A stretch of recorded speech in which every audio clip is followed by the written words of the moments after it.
화력발전소에서 발생한 이산화탄소를 해저에 저장하는 실험이 전 세계에서 세 번째로 우리나라에서 성공했습니다. 경주 택배기사들이 대리점주를 공정거래위원회에 제소하고 대리점주는 택배기사 10여 명과 계약을 해지하는 절차에 들어가는 등 갈등이 커지고 있습니다. 포항시 인구가 계속 감소하면서 6년 전 수준으로 떨어지면서 52만 명 유지도 힘들 것으로 예상됩니다. 여러분 안녕하십니까. 이 온실가스 배출 감소라는 전 세계적인 과제 속에 우리나라도 2030년까지 배출 전망치의 37%를 감축해야 하는데요. 화력발전소에서 발생한 이산화탄소를 모아 해저 지층에 저장하는 실험이 전 세계에서 세 번째로 우리나라에서 성공했습니다. 이규설 기자가 단독 보도합니다. 바다 한가운데에 떠있는 석유 시추선 형태의 구조물. 이산화탄소를 바다 및 땅 속에 주입하는 장치입니다. 밸브를 열자 이산화탄소가 서서히 해저 지층 속에 들어갑니다. 해저 750m에서 820m 사이에 형성된 지층에 구멍을 뚫어 이산화탄소를 새지 않게 땅 속에 저장하는 작업입니다. 압력 단계를 조정하면서 낮은 압력부터 높은 압력으로 순차적으로 올라가는 것입니다. 지난 6월까지 충남 보령 화력발전소에서 발생한 이산화탄소 100톤을 모아 성공적인 주입 작업을 마쳤습니다. 이산화탄소 해상 주입 성공은 국내 최초, 전 세계에서는 노르웨이와 네덜란드에 이어서 세 번째로 이뤄낸 성과입니다. 내년에는 가스관으로 직접 연결해 연간 5,000톤씩 모두 27만 톤의 이산화탄소를 해저 지층에 저장할 계획입니다. CO2 해상 지층 저장 관련 핵심 기술을 확보하고 현장 경험을 축적할 수 있는 좋은 기회가 될 것으로 생각합니다. 특히 해저 저장과 관련한 모든 기술이 순수 국내 기술로 확보됐다는 점에서 해외 시장 진출 가능성도 크다는 분석입니다. 온실가스 배출 규제가 강화되면서 이산화탄소 해저 저장 시장은 2050년까지 3조 달러 규모로 성장이 전망되고 있습니다. MBC 뉴스 이규설입니다.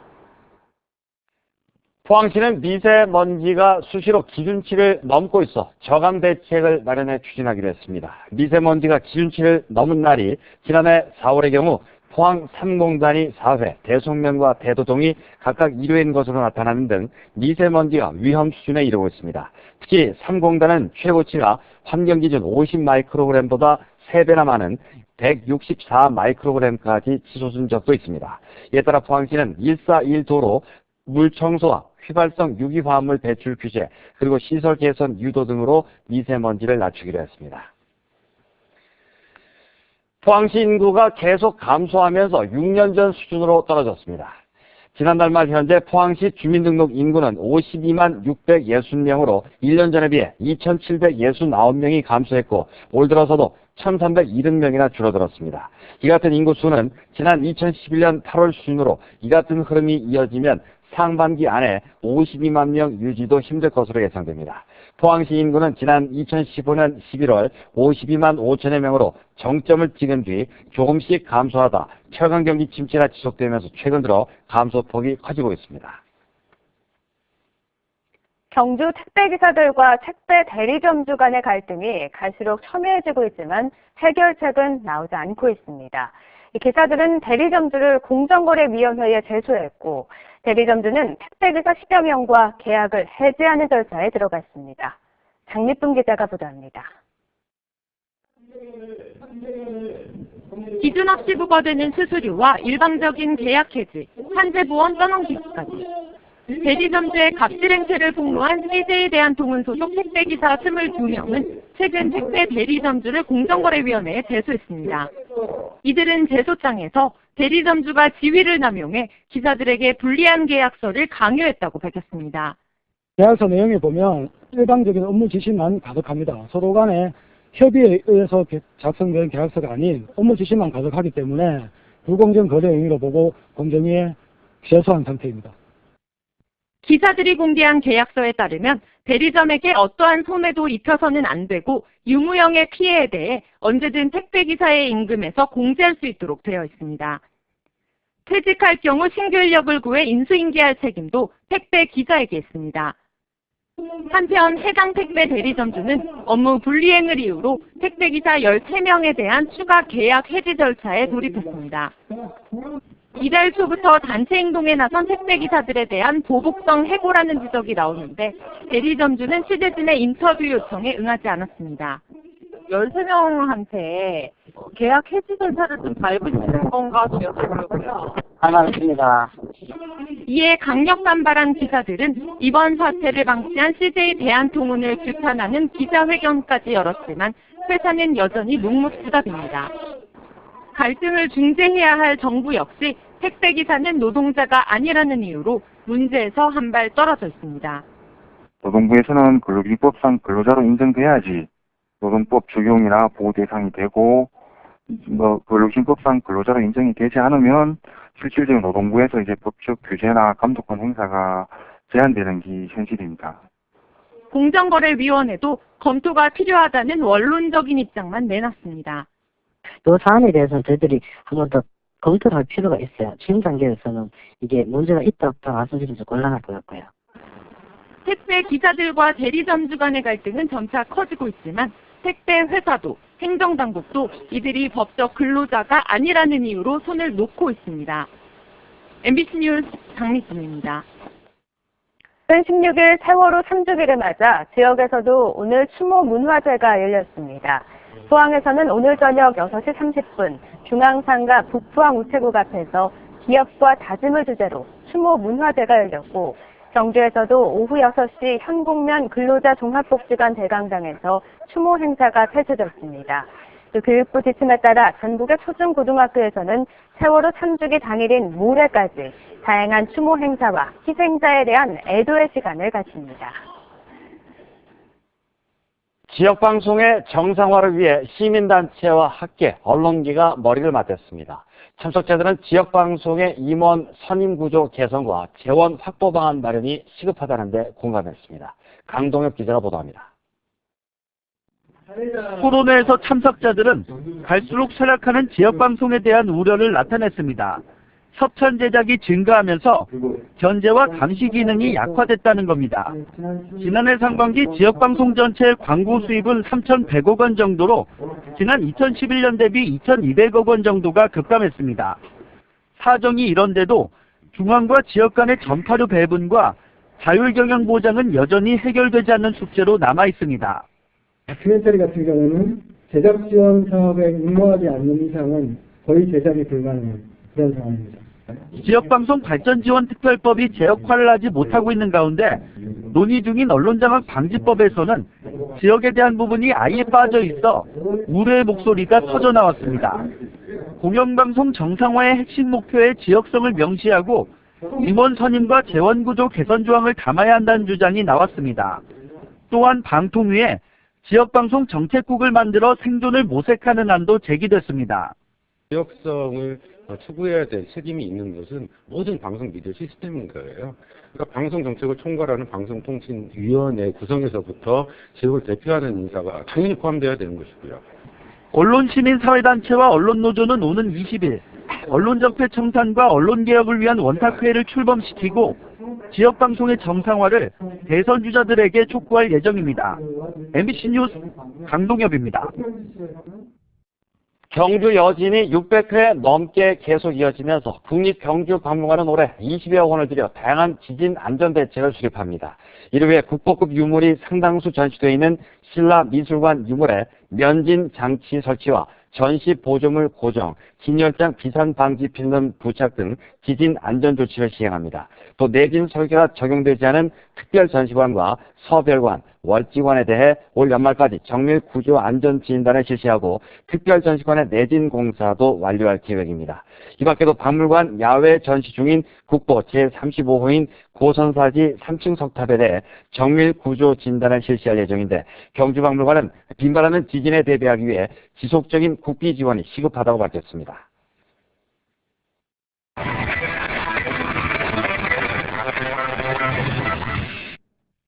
봄이 되자 지역의 갤러리들도 밝고 화려한 색채의 작품전들을 선보이는데요.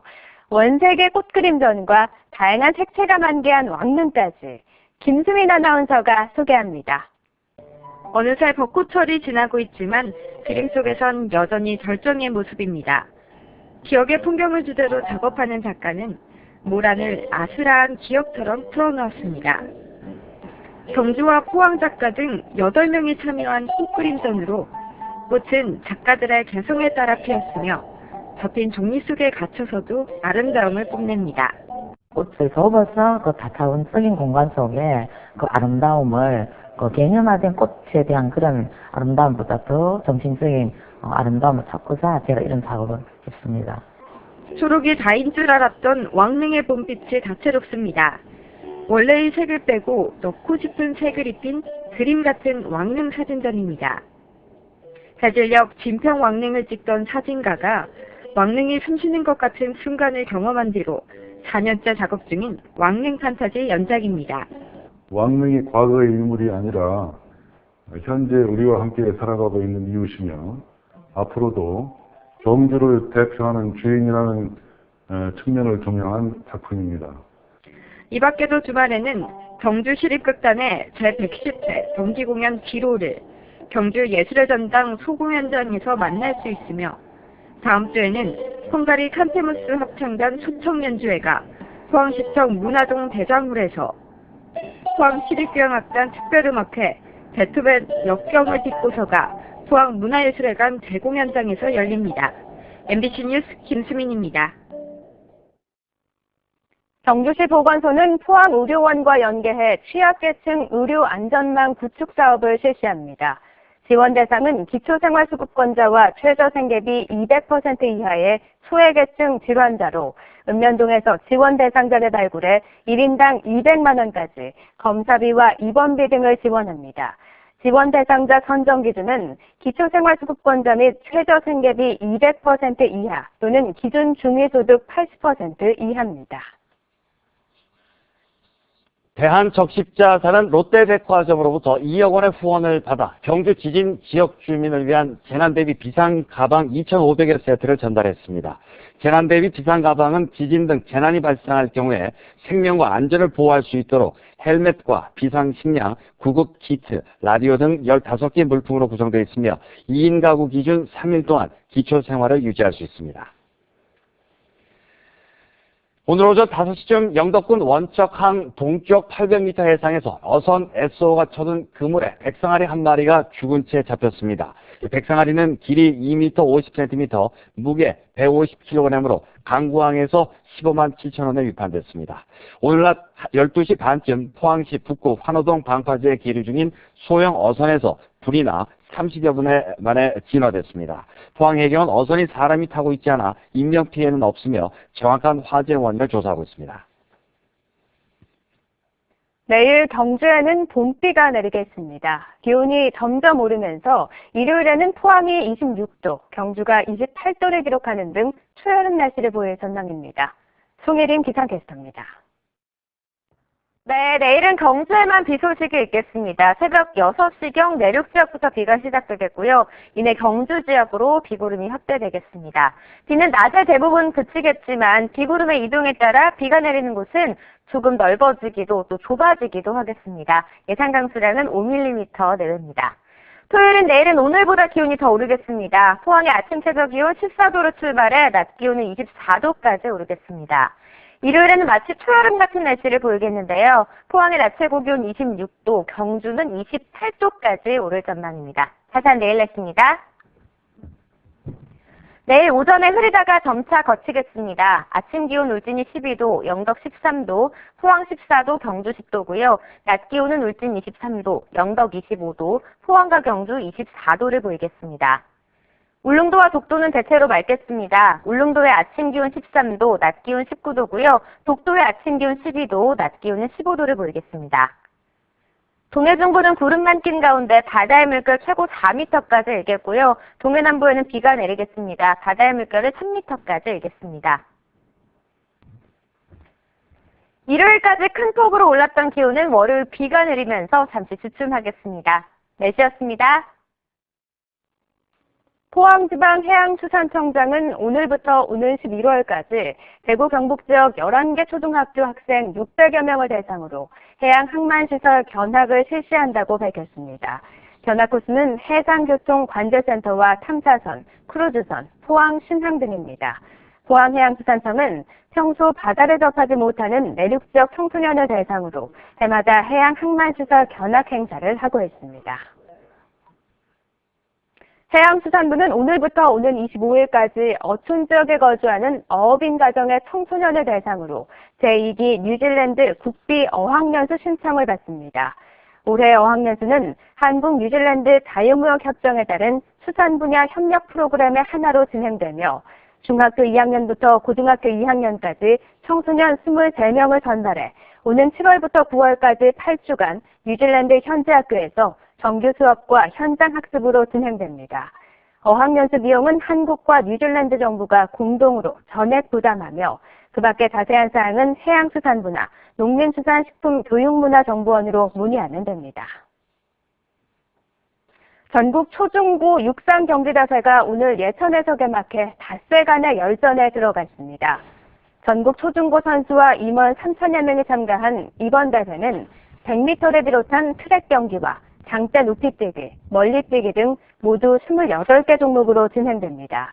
대회 입상 선수에게는 2017 홍콩 인터시티 국제 육상 경기 선수권 대회에 출전할 자격이 주어집니다. 경상북도는 중국 후난성 창사시에서 열린 대한민국 임시정부 수립 기념 행사에 참가해 경북의 독립운동 정신을 알렸습니다. 어제 창사 한국인회와 한국인 유학생회가 마련한 현지 기념식에서 경상북도는 상하이 사무소 대표와 석주 이상용 선생 증손자인 이항증 선생 등이 참가해 경북 독립운동 사진전과 다큐멘터리 소개 등을 진행했습니다. 후난성 창사시는 임시정부가 상해에서 일제 감시와 탄압을 피해 1938년 약 8개월간 머물렀던 곳으로 당시 임시정부 터가 복원돼 보존되고 있으며 김구 선생의 총격을 받은 남목천 사건이 일어난 곳이기도 합니다. 포스코의 지난해 직원 1인당 영업이익이 1억 5,891만 원으로 나타났습니다. 1인당 영업이익은 전체 직원 수 대비 영업이익이며 국내 매출액 상위 30대 기업 직원들의 평균 영업이익은 1억 1,839만 원으로 조사됐습니다. 한편 1인당 영업이익이 1억 원 이상인 기업은 전체 46.4%를 차지했고 이 중 포스코의 영업이익 증가율은 18%입니다. 대구지방국세청은 대구 경북 지역 법인 사업자들은 지난 1월부터 지난달 말까지 사업 실적에 대한 부가가치세를 오는 25일까지 신고 납부해야 한다고 밝혔습니다. 이번 신고 대상인 대구 경북 법인 사업자는 6만 명으로 지난해 같은 기간보다 2천 명 증가했습니다.